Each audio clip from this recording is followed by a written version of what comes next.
안녕하세요. 월세호스TV의 최영식입니다. 네, 오늘 알려주실 내용은 무엇인가요? 예, 오늘은 저희 상담 사례자분 소개를 해드릴 건데, 오늘은 여러분들한테 화두를 한번 던져보고 싶어요. 뭐냐면은 요즘 아파트 살 때 대부분의 분들이 이제 신축과 구축이 있으면 신축 아파트를 선호하는 현상이 굉장히 크게 나와요. 특히 아파트 가격을 보면은 이 신축 선호 현상이 이제 크게 느껴지는데, 오늘 바로 그런 사례를 한번 소개를 해볼까 합니다. 여러분이라면 어떤 선택을 할지를 두 가지의 선택지를 드릴 건데, 한번 여러분도 한번 선택 한번 해보면 좋을 것 같아요. 먼저 오늘 소개하실 사례자분은 1980년생의 동갑 외벌이 부부고, 자녀 따님 두 분이 있는데 초등학생이에요. 그래서 일단 외벌이 부부다 보니까 물론 대기업에 다니는 연구원이시긴 하시지만 급여는 높지만 또 저축 여력이 크지는 않은 상황이었고, 그 다음에 지금 현재 수원의 아파트에 59제곱미터에 전세로 거주하고 오셔가지고 4억에 살고 있는데, 전세 만기 시점에 전세금 증액집 요구가 있어서 요거를 어떻게 할지 고민을 하고 있는 상황에서, 회사에서 가깝고 자녀들도 등하교도 좀 편한 주변으로 신도시급으로 해서 아파트 마련을 고민 중이신 분이셨습니다. 그런데 이제 어쨌든 자녀들이 이제 중학생 되고 그러면서부터는 교육비도 갈수록 늘어나고, 또 특별하게 지금 노후 준비도 안 돼 있는 상황이다 보니까 고민도 지금 여러 가지 하고 있는 상황이신 거죠. 그래서 과연 이분 입장에서는 어떤 선택을 하는 게 좋을지를 아파트를 보고 한번 여러분들이 한번 판단해 보면 좋을 것 같아요. 자, 오늘 추천드릴 물건은 실제 이분이 보고 와서 저한테 문의를 했던 사안입니다.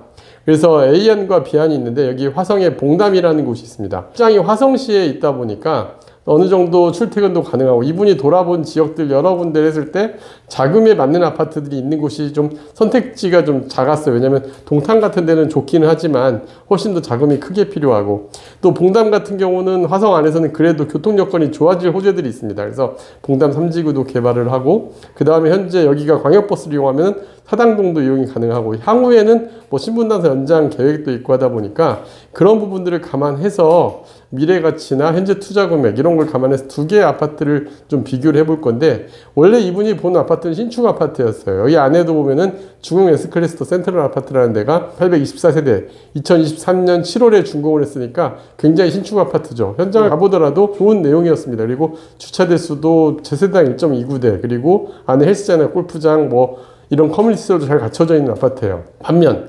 제가 봤을 때 위치는 더 좋은 대로변에 위치해 있고 향후에 지하철역이 들어서도 역세권에 들어갈 아파트는 2002년 7월에 준공된 수정마을 동남 메리트 아파트라는 경우가 있었습니다.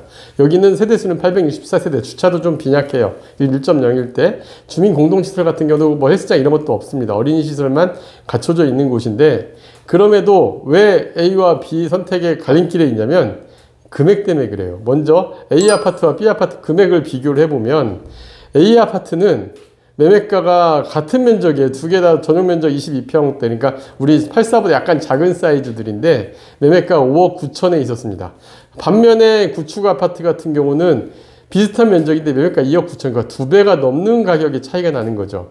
그런데 만약에 이 아파트를 새롭게 인테리어를 고치고 한다면 총 비용이 얼마 들어간지 한번 계산을 해보고 맞춰봤어요. 제가 자금이 안 된다 그런다면 우리 특히 은퇴 맞으신 분들한테 그런 제안을 많이 해드리거든요.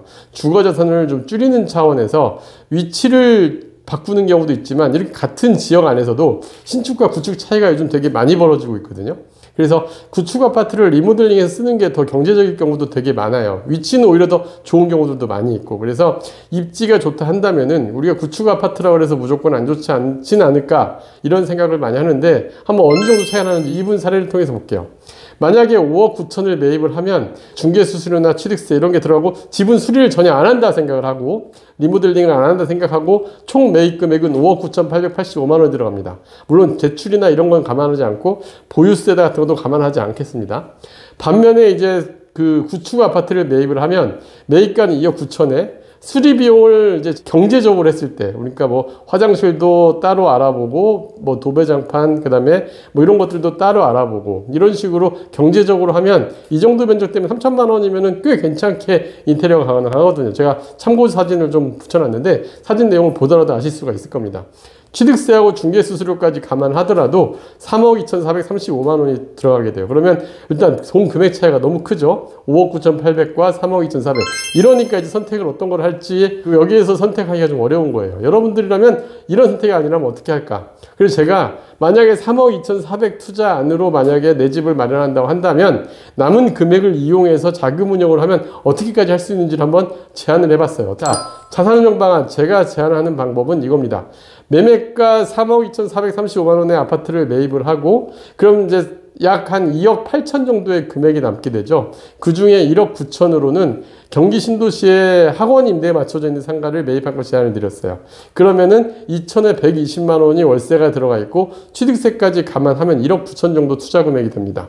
그러면은 부동산으로 투자하는 금액이 5억 1,435만 원이 되고 그리고 금융자산들 일부 가져가서 예비자금이나 자녀 교육 관련 자금이나 이런 걸 또 운영할 수 있게 CMA로 늘 현금으로 갖고 있어야 되고 1,500만 원, 예금으로 4천만 원, 그리고 채권 혼합형 펀드 우리가 손실을 보면 안 되니까 이런 펀드로 한 3천만 원 정도를 구성하는 안으로 만드는 걸 한번 제안을 해봤어요. 월 임대소득이 부동산 자산을 갖다가 좀 줄이는 것만으로 내가 주거 비용을 좀 줄이는 것만으로 한 달에 140만 원의 생활비 여력이 생기는 겁니다. 그러니까 교육비라든가 이런 것도 할 수 있고 은퇴 자금도 준비할 수 있고 이런 방안으로 한번 고려를 해보는 게 두 가지 안을 드렸는데 이걸 이제 장단점을 한번 볼게요. 만약에 신축의 신도시 아파트를 사는 것과 구축 아파트 플러스 임대 사업을 하는 거를 비교를 해보면 일단 자금, 현금은 어때요? 신축 아파트를 투자를 하게 되면은 내 전 재산이 다 아파트에 들어가야 돼. 현금이 없게 되죠. 그러니까 이제 예비 여력 같은 게 없이 아파트에만 이제 전 재산이 들어가는 거죠. 반면에 만약 구축 아파트를 하고 임대 사업까지 하더라도 8,500만 원의 여유 자금 금융자산을 운영할 수가 있습니다. 그리고 부동산 자산 같은 경우는 신축급 아파트 실거주 한 채를 보유하는 것과 구축 신도시 아파트와 신도시의 학원 상가를 같이 보유해서 월 소득 상황도 자산 소득은 따로 없지만 신축 아파트를 가져갈 경우에 반면에 구축 아파트를 거주할 경우에는 월 120만 원 임대 소득 플러스 8,500만 원을 3% 정도 수익이 난다고 감안하면 월 20만 원 정도의 금융소득이 발생합니다. 그러면 약 140만 원 정도의 약간 여유로운 자산운용이 또 가능해지게 되는 거죠. 그러니까 우리가 은퇴 계획도 할 수 있고 뭐 자녀 관련해서 대학 자금 같은 것도 만들 수 있고 다양한 현금을 갖다가 운영하기가 더 쉬워진다는 장점이 있습니다. 신축 아파트를 가져갈 경우에는 어떤 장점이 있냐면 우리가 이제 아무래도 신축 아파트는 많은 수요가 좀 몰리다 보니까 그동안의 아파트 시장을 보면 매매가 상승이 가능해졌어요. 사실상 신축 아파트 같은 경우 2023년 7월에 준공된 이후에 지금 한 1억 정도 매매가가 오른 것도 알 수가 있거든요. 그러니까 이제 장단점이 명확해요. 아파트가 상승을 할 수 있는 가능성이 있습니다. 반면에 단점은 일단 신축 아파트는 현재 아파트 가격에서 만약에 가격이 하락한다면 우리가 자산 방어에 좀 어렵게 되죠. 그리고 구축 아파트와 임대 사업을 할 경우의 단점은 신축 아파트 가격 상승을 할 때 좀 상대적 박탈감이 느껴질 수도 있고 생활 환경이 아무래도 신축 아파트보다는 철간 좀 좋지는 않겠죠. 그리고 또 하나는 뭐 상가나 이런 부분 임대 사업을 했을 때 뭐 공실 기간이나 이런 비용이 발생할 수도 있다는 단점이 있습니다. 그래서 이런 장단점을 잘 보고 판단을 하셔야 되는데 만약에 여러분들이라면 이 정도 자산 운용에서 신축 아파트를 사는 게 좋을지 아니면 구축 아파트를 사면서 임대 사업과 뭐 금융자산을 같이 운영하는 게 좋을지 한번 어떤 게 나을지 한번 여러분들은 생각을 해봤으면 좋겠습니다. 이게 과연 많은 분들이 판단 어떻게 하는지 저도 좀 궁금한데요. 저 같으라면 무조건 임대사업 쪽으로 생각을 할 텐데 뭐 저는 이미 자산도 그렇게 운영하고 있지만 많은 분들이 그동안 아파트가 상승기에는 이 방법이 오히려 안 좋은 방법일 수도 있었거든요. 그래서 장단점이 분명히 있는 만큼 여러분들의 자산 상황에서 아파트 자산 운영을 어떻게 하는 게 좋을지 신축과 구축 여러분이라면 한번 판단해 봤으면 좋겠고요. 저희가 앞으로도 이러한 단지들을 좀 발굴해 볼까 합니다. 이렇게 구축과 신축이 차이가 많이 나는데 입지는 구축이 좋은 경우도 있고 해서